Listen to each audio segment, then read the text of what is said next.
In this video, I will be animating these comic books.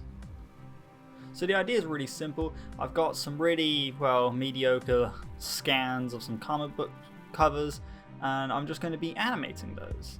But mostly using like pop warp effect, and yeah. Well, if you like this, we can start doing it more, but I really don't want to extend this any longer. Let's get straight into the video. So the first thing I needed to do was create a clean plate. The way I would do this is I would mask around my character, use the mask as a selection in order to apply it to an empty layer. So what I would do is I would have a separate copy. That separate copy would remove all the aspects I wanted, such as the characters, the boulders, etc.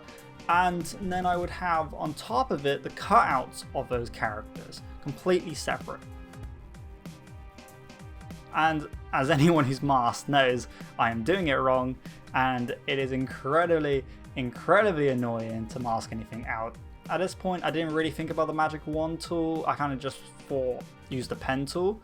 But then I'll start to go over with the, I think it's called the polygon pen. But yeah.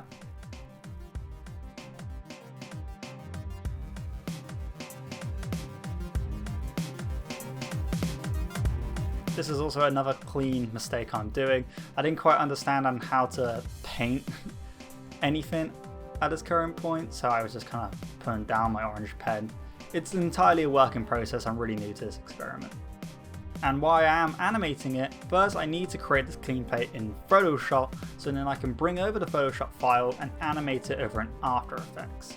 So I might not be talking too much during this, because really what it is just separating the characters and then covering up the area they were in.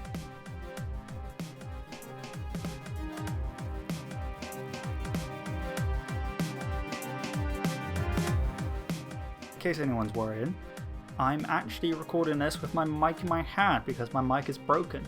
But I know all of you don't care about this, so I'm just going to leave it in during the boring part of the video.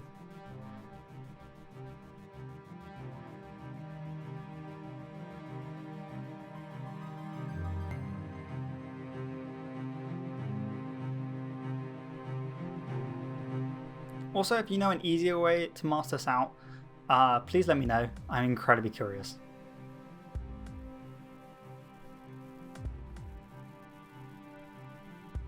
My idea at the moment is that I needed Superman cut out, all the people around him cut out, and also the tires cut out along with a bit of the rubble.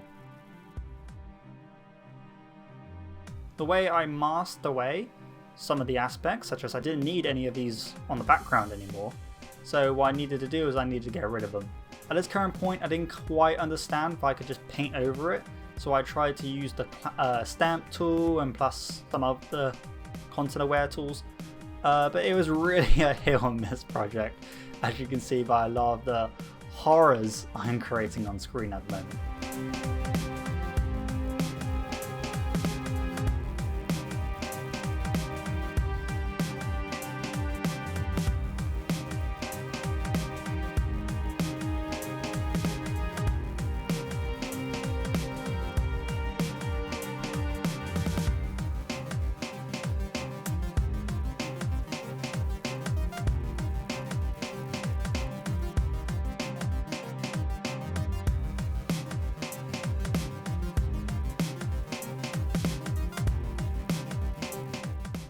Later on I'll start quite literally drawing these comic book panels back, but at this current point in time I didn't really have an idea.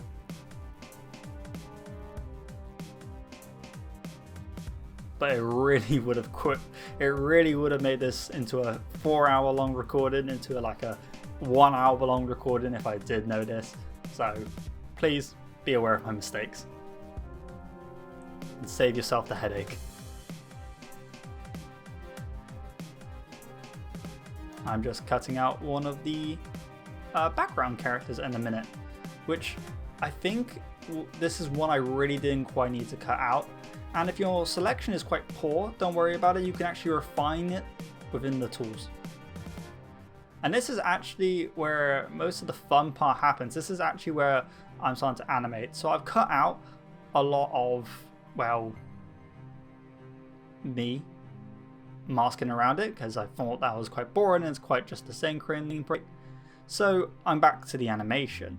This was basically just using the Puppet Warp animation tool, which is really easy and I do it for all sorts of things. I put it on a few areas and that way I'm able to warp them in certain areas. Like Superman's cape looks fucking brilliant in this shot. I'm so happy about it. And same with the car. It's just like put a dot there, put a dot somewhere else. Really simple, really easy.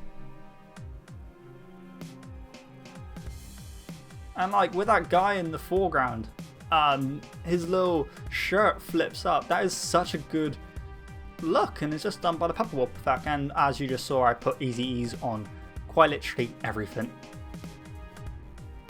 I even used the Puppet Warp effect on the tire and rubble rather than just, you know, keep them in their position. Both work perfectly fine. I don't really think there's a difference between the two, so I thought that was better. And then here is the part where I'm going to add the 3D camera movement.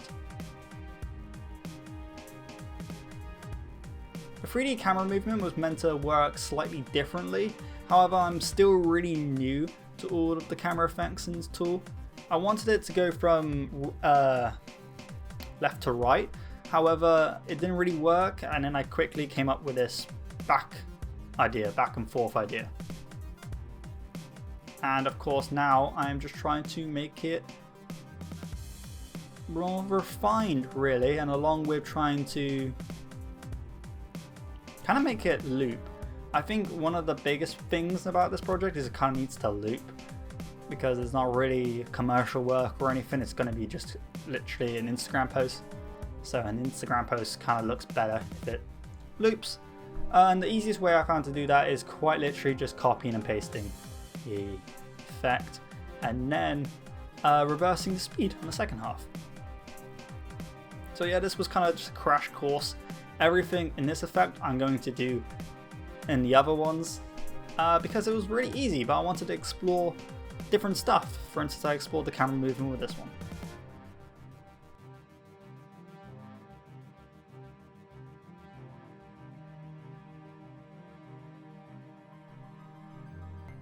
And let's see the final piece.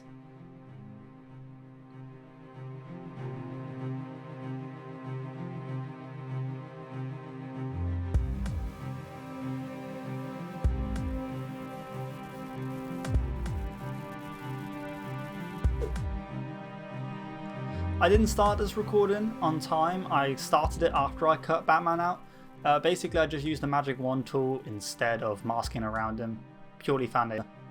And then I had to refine it afterwards because the mask tool, well, the Magic Wand isn't really perfect, so I did have to refine it.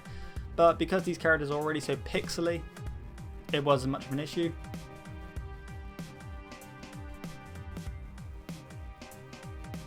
I actually had to draw in his pointed cape back, which really wasn't difficult, but as you can see, it kind of is a bit obvious unless you're looking at it from afar that it's not part of the piece. So yeah. Also, I found it easier just to draw in the string rather than trying to mask the string back in. That's also something you might want to know. It's sometimes easier just to redraw some of the aspects.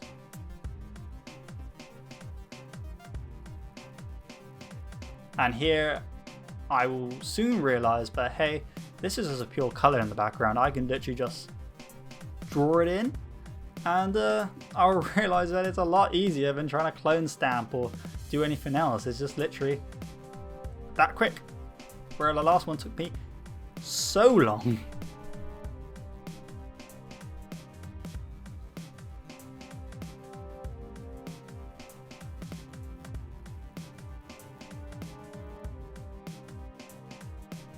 Here's the part which really did take a while, and I might actually talk about, is like I really wanted the bar just to be like from one side to the other, but in the footage it's broken up where his string is and drawn another part. So then I tried to draw it back, but no matter what I did, because the image is so low resolution, it would be the wrong color and would just look really bad. And when I'm looking back on it in Premiere, it doesn't look that obvious, but it really made a difference to me when I was making it. And so what I had to do is I had to kind of like copy and paste a bit of it and then drag that bit over it, which is actually a super simple fix, and I really wish I thought of it earlier because that was kind of a worry that I wasn't going to get what I wanted.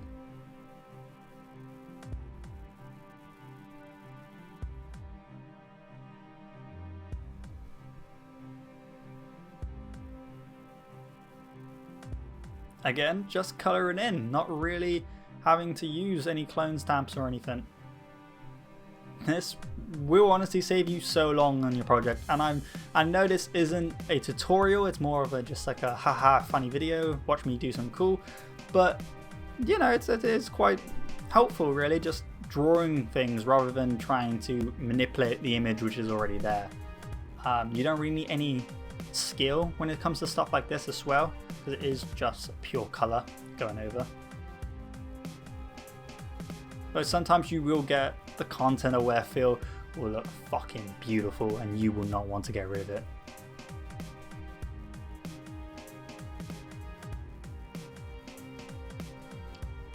What's really strange is that during my making of this, that was not responding for about 20 minutes, but now that I'm watching it back, the recording shows it working fine. I guess maybe it just skipped the bit where it wasn't responding, but I don't know. OBS, go for the win. Also, I don't know how to rename files in Photoshop. I'm really new.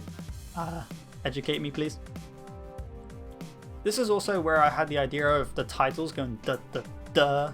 So it would pop in line by line by line, and within the next piece you kind of see how that's evolved into a new idea. But yeah, it was an idea I didn't have the first time, was to integrate the text into the piece.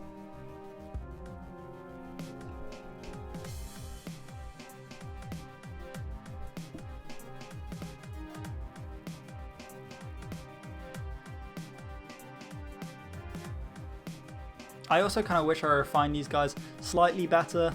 I really left a lot of areas just thinking, oh, it won't be that big of a deal. But it is kind of a big of a deal when you kind of leave, you know, clumps of area which you don't need, because when you animate that character, he's going to have that clump of area moving with him. And it's kind of a big deal because it slightly ruins the piece.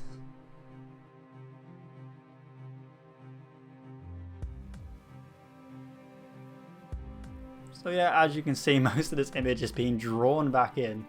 I actually slightly enjoyed it.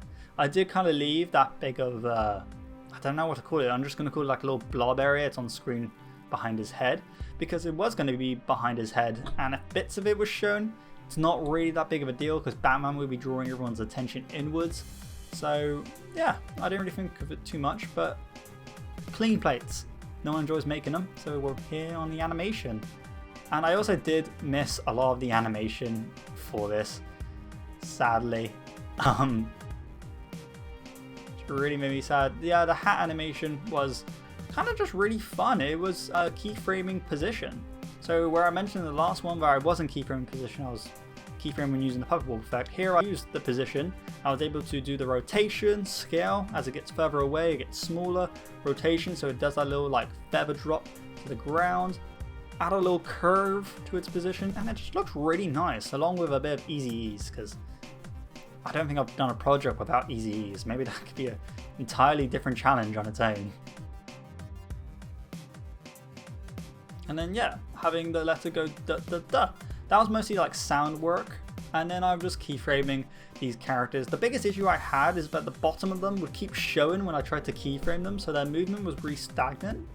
But again, I think as long as some movement does exist, really Batman's going to be drawing people's attention inwards. Plus you got the titles appearing duh duh duh, which really is just having the footage show up at certain periods. It really wasn't as creative as it was in my head, but we're going to see with the next piece how I elaborate on that.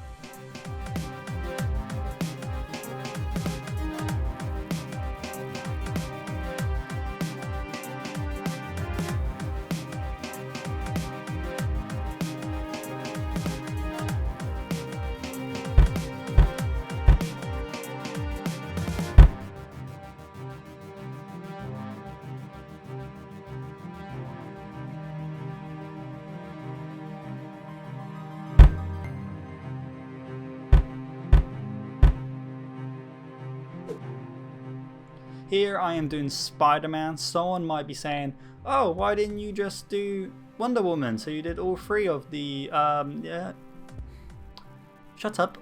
Shut up, I do not care about your opinion. Do not care. I just kind of want to do Spider-Man. Spider-Man's fucking cool. I love Spider-Man. This is basically the same as everything else. Just an ordinary clean plate. Really nothing special. I don't really know how this video is going to be actually enjoyable because it is kind of just the same over and over again. But yeah, hopefully you're enjoying the music. And hopefully my voice doesn't crack again.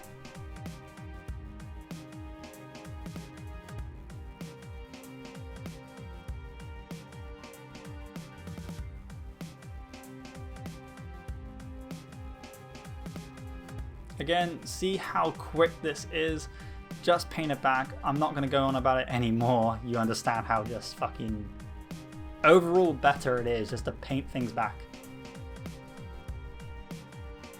Like Content Aware Field did pretty fucking damn good job, but like painting it back did an even better job.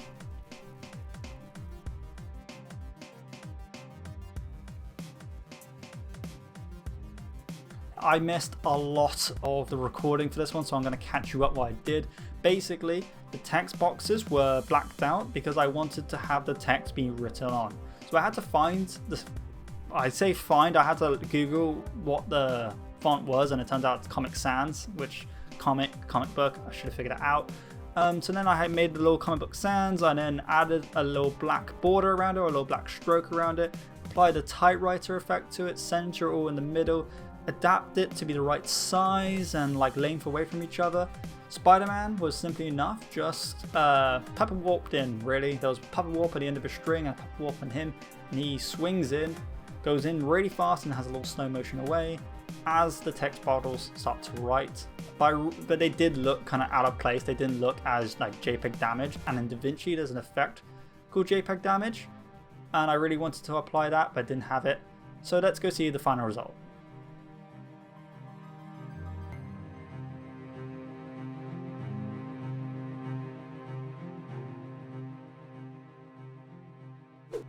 Hey, I hope you enjoyed this video. I really enjoyed making it. It took a very long time to get everything done, but I'm really happy with it. And yeah, if you want, send me some of your comic books, send me some of your comic book covers, and if you want, give suggestions to other comic books I can do in the future. With that being said, I'll see you in the next one. Goodbye.